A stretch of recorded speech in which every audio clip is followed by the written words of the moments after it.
Hello दोस्तों, स्वागत करते हैं आपका अपने यूट्यूब चैनल अध्ययन एक्सप्रेस में। दोस्तों आज हम सोशल साइंस के मोस्ट इंपॉर्टेंट क्वेश्चन की चर्चा करेंगे जो आपके सीटेट एग्जाम के लिए बहुत इंपॉर्टेंट हैं। इसलिए दोस्तों वीडियो को ध्यान से देखें और लास्ट तक जरूर देखें। और यदि चैनल पर पहली बार आए हैं तो चैनल को सब्सक्राइब कर लें और बेल आइकन प्रेस कर दें ताकि आपको समय से नोटिफिकेशन मिलता रहे। आइए देखते हैं पहला क्वेश्चन है हमारा, भारत में प्रभावी प्रशासनिक प्रथा विकसित करने के लिए ब्रिटिश सरकार ने निम्नलिखित में से किसे अपनाया है? सर्वेक्षण करने की प्रथा, भू राजस्व संग्रह करने की प्रथा, स्थानीय जनसंख्या का शोषण करने की प्रथा या सैन्य अभियान। तो दोस्तों भारत में प्रभावी प्रशासनिक प्रथा विकसित करने के लिए ब्रिटिश सरकार द्वारा भू राजस्व संग्रह करने की प्रथा को अपनाया गया था। इस प्रथा के अंतर्गत दोस्तों स्थायी बंदोबस्त प्रणाली, रैयतवाड़ी प्रथा तथा महलवाड़ी प्रथा आते हैं। ठीक है, इसलिए ऑप्शन नंबर बी यहाँ पे राइट आंसर हो जाएगा। आइए देखते हैं अगला क्वेश्चन है हमारा, नील खेती की दो प्रमुख प्रणालियाँ थी। नील खेती की दो प्रमुख प्रणालियाँ कौन कौन सी थीं? ऑप्शन में है निज और रैयती, खरीफ और रबी, निज और सीढ़ीनुमा खेती या निज और किज। तो दोस्तों नील खेती की दो प्रमुख प्रणालियाँ थीं, कौन सी? निज और रैयती। तो यहाँ पे ऑप्शन नंबर ए इसका राइट आंसर हो जाएगा। आइए देखते हैं अगला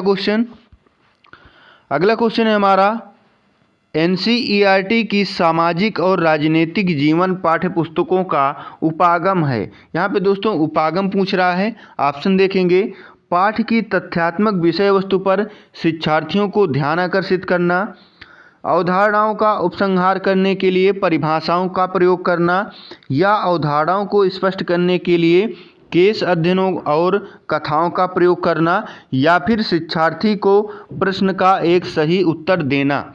तो यहाँ पे दोस्तों एनसीईआरटी की सामाजिक और राजनीतिक जीवन की पाठ्य पुस्तकों का उपागम कौन सा है? तो यहाँ पे दोस्तों अवधारणाओं को स्पष्ट करने के लिए केस अध्ययनों और कथाओं का प्रयोग करना, ये इसका राइट आंसर हो जाएगा। ठीक है, आइए देखते हैं अगला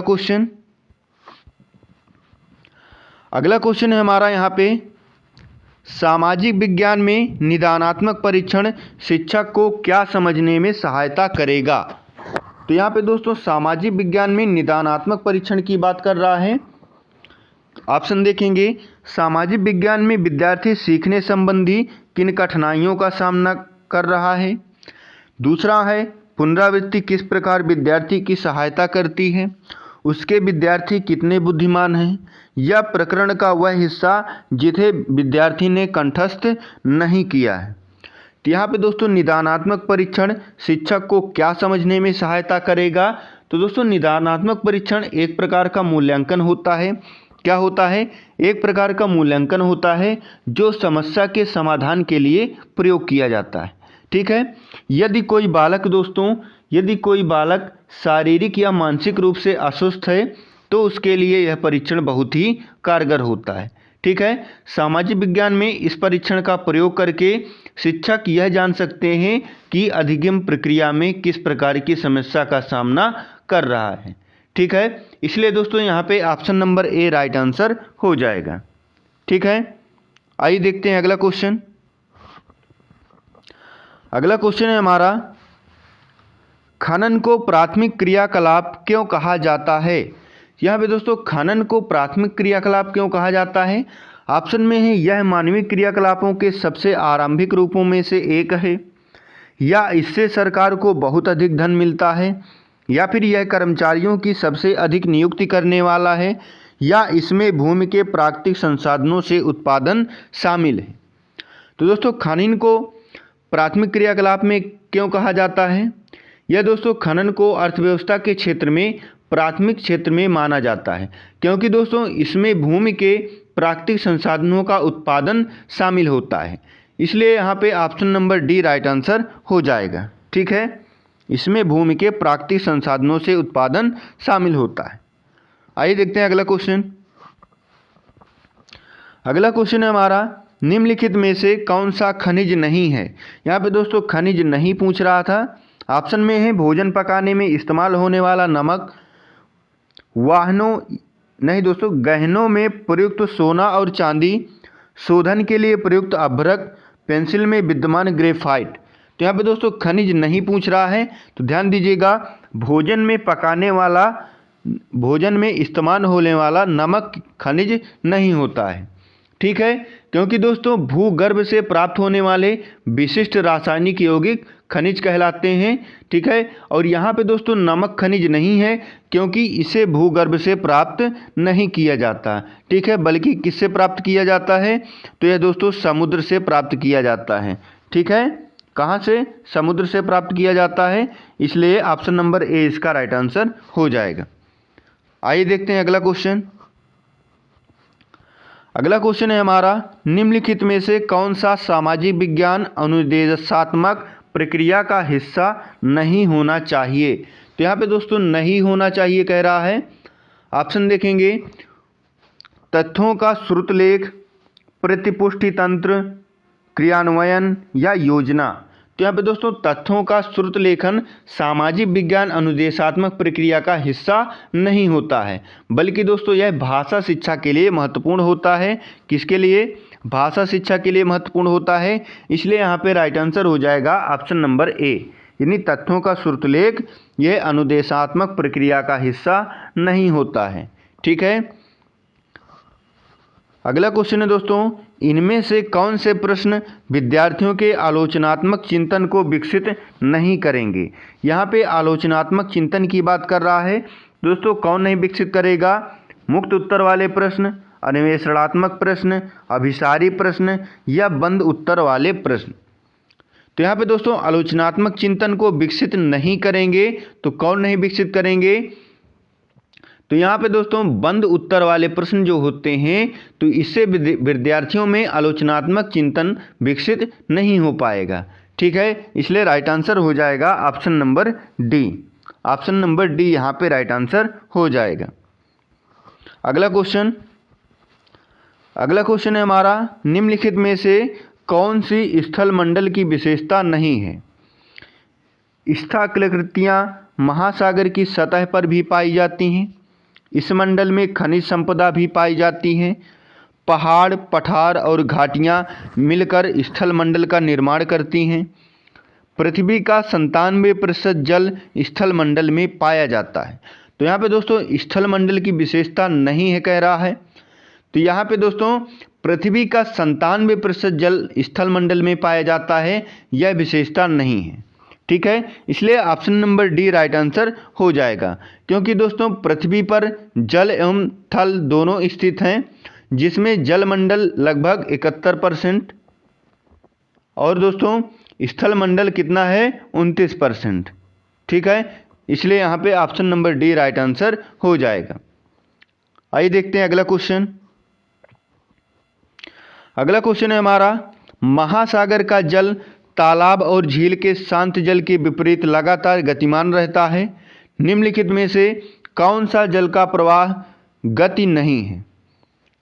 जल चक्र, ज्वार भाटा, धाराएं या तरंगें। तो यहाँ पे दोस्तों जल का प्रवाह या गति नहीं पूछ रहा है, तो ऑप्शन नंबर ए यहाँ पे राइट आंसर हो जाएगा, क्योंकि जल चक्र जल का प्रवाह या गति नहीं होता है। ठीक है, जल चक्र एक क्रिया होती है जिसमें जल वाष्प के रूप में ऊपर जाता है, जिसमें दोस्तों जो होता है वो वाष्प के रूप में ऊपर जाता है तथा वर्षा के रूप में पुनः पृथ्वी पर आता है। ठीक है, इसलिए option number A right answer हो जाएगा। अगला क्वेश्चन है हमारा, बच्चों के साथ गतिविधियां केवल तभी प्रभावी होती हैं जब शिक्षिका उन्हें अपनी पाठ्य योजना को पूरा करने के लिए करवाती है, या फिर शिक्षिका गतिविधि आधारित अधिगम के लिए अपने प्रधानाचार्य के आदेश को पूरा करने के लिए दिखावे के लिए करती है, या उसका विश्वास है कि गतिविधि आधारित शिक्षण बच्चों को अवधारणा समझ करने में मदद करता है, या फिर शिक्षिका यह जानती है कि वह यह क्यों कर रही है। तो यहाँ पे दोस्तों केवल तभी प्रभावी होता है, तो राइट आंसर क्या हो जाएगा? तो यहाँ पे दोस्तों राइट आंसर क्या हो जाएगा हमारा? यहाँ पे राइट आंसर हो जाएगा ऑप्शन नंबर सी। ठीक है, यानी बच्चों के साथ गतिविधियां तभी प्रभावी हो सकती हैं जब शिक्षक या शिक्षिका को यह समाधान हो जाए कि यह गतिविधि बच्चों के अधिगम में सहायक हो सकती है। ठीक है, इसलिए यहाँ पे option number C right answer हो जाएगा। ठीक है, ऑप्शन नंबर सी इसका राइट आंसर हो जाएगा। आइए देखते हैं अगला क्वेश्चन। अगला क्वेश्चन है हमारा, अहमदाबाद सूती वस्त्र उद्योग का गढ़ है, निम्नलिखित में से कौन सा कारक अहमदाबाद में वस्त्र उद्योगों के फलने फूलने के लिए उत्तरदायी है? ऑप्शन है यहाँ पे दोस्तों, भारत सरकार की औद्योगिक नीति, सस्ते दामों पर श्रम शक्ति की उपलब्धता, यह कपास की खेती वाले क्षेत्र के पास है, या फिर तूतीकोरन पत्तन तक पहुँचना आसान है। तो यहाँ पे दोस्तों अहमदाबाद में वस्त्र उद्योगों के फलने फूलने के लिए उत्तरदायी कौन है? तो यहाँ पे अहमदाबाद जो सूती वस्त्र का केंद्र है तथा सूती वस्त्र उद्योग के जो विकसित हो रहे हैं, इनका मुख्य कारण दोस्तों वहाँ की मिट्टी है। क्या है? वहाँ की मिट्टी है, क्योंकि दोस्तों अहमदाबाद के आसपास के क्षेत्र में काली मिट्टी का विस्तार है, जो कपास की खेती के लिए सर्वोत्तम मिट्टी मानी जाती है। ठीक है, इसलिए ऑप्शन नंबर सी यहाँ पे राइट आंसर हो जाएगा। अगला क्वेश्चन देखेंगे, पवन क्रियाएं छत्रक शैल बनाती हैं जो प्रायः किसमें पाए जाते हैं? ऑप्शन में है रेगिस्तानों में, उष्णकटिबंधीय तटीय क्षेत्रों में, पहाड़ों में, या फिर पठारों में।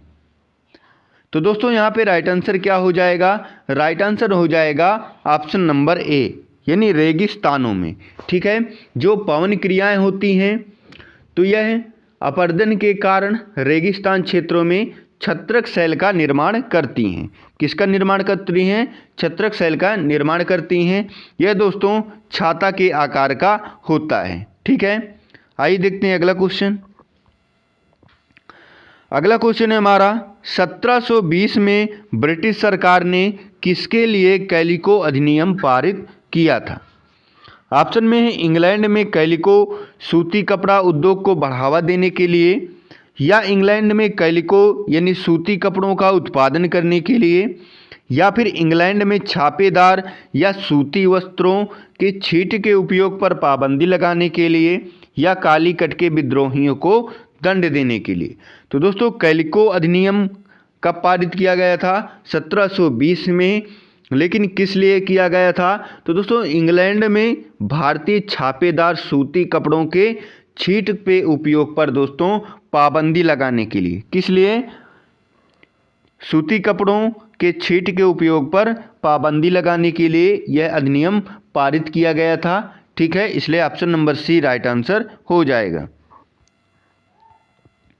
अगला क्वेश्चन है दोस्तों, परमाणु ऊर्जा संयंत्रों में बिजली किस प्रक्रिया द्वारा उत्पादित की जाती है?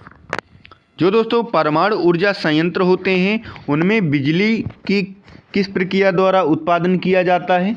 ऑप्शन में है नाभिकीय संघटन, परमाणुीय कंपन, नाभिकीय संलयन, या नाभिकीय विखंडन। तो दोस्तों परमाणु ऊर्जा संयंत्र में बिजली का उत्पादन नाभिकीय विखंडन की प्रक्रिया के द्वारा किया जाता है। ठीक है, इसलिए ऑप्शन नंबर डी यहाँ पे राइट आंसर हो जाएगा। आइए देखते हैं अगला क्वेश्चन। अगला क्वेश्चन है हमारा, ईस्ट इंडिया कंपनी ने मुख्य रूप से किसके लिए बंगाल से दीवाने राजस्व का उपयोग किया? पुल और सड़कें बनाने के लिए, स्कूल कॉलेज और विश्वविद्यालय बनाने के लिए, भारत में सूती और रेशमी कपड़ों को खरीदने के लिए, या फिर ब्रिटेन में इनके 6 मान भंडारों की भरपाई करने के लिए, सोने और चांदी के भंडारों को संचित करने के लिए। तो दोस्तों इसका राइट आंसर क्या हो जाएगा? इसका राइट आंसर हो जाएगा भारत में सूती और रेशमी कपड़ों को खरीदने के लिए।